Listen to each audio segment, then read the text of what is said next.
এবার লায়লার ফান্দে পড়ে লায়লার মামলায় এবার ধরা। এইবার পুলিশে প্রমাণিত করছে যেই লায়লাকে মামুন প্রিন্স মামুন, হ্যাঁ টিকটকার মামুন জোর অবস্থা ওইটা, হ্যাঁ আপনারা বুদ্ধিমান, ওইটা করছে। বুদ্ধিমান আপনারা বুঝে যান, হ্যাঁ ওইটা করছে, প্রমাণিত হয়ে গেছে। এবার ধরা, এবার প্রিন্স মামুন ধরা, যে লায়লার সাথে ওই ধরনের কাজ করি, বিয়ে না করি তাকে এইভাবে ছেড়ে দিয়েছে। তো মূল ঘটনায় হচ্ছে লালা প্রিন্স মামুনের সাথে সামাজিক যোগাযোগ মাধ্যমে পরিচয় হয়। তখন মামুন লায়লাকে প্রস্তাব দেয় যে সামাজিক যোগাযোগ মাধ্যমে টিকটকে ওই ধরনের ভিডিও বানাবে, সামাজিক যোগাযোগ সে মডেল বানাবে, এসব কথা বলে তার সাথে প্রথম ভিডিও বানায়। তারপর তার বাসায় থাকা শুরু করে, তার পরিবারও মামুনের মা বাবা সবাই এসে থাকা শুরু করে। এক পর্যায়ে তারা লিভ টুগেদার, যেগুলো বলে আর কি, যে মামুন আর লায়লা এক বিছানায় এক বেডে এক রুমে থাকা শুরু করে।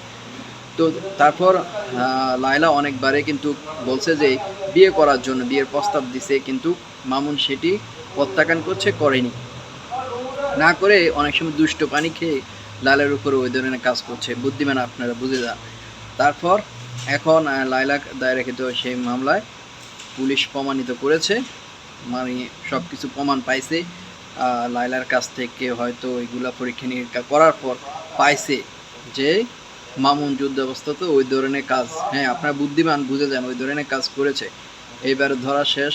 মামুন জায়েক সুন্দরভাবে কয়েকদিন জেল খাটে জামিন পাইছে, জামিনে ঘুরছিল।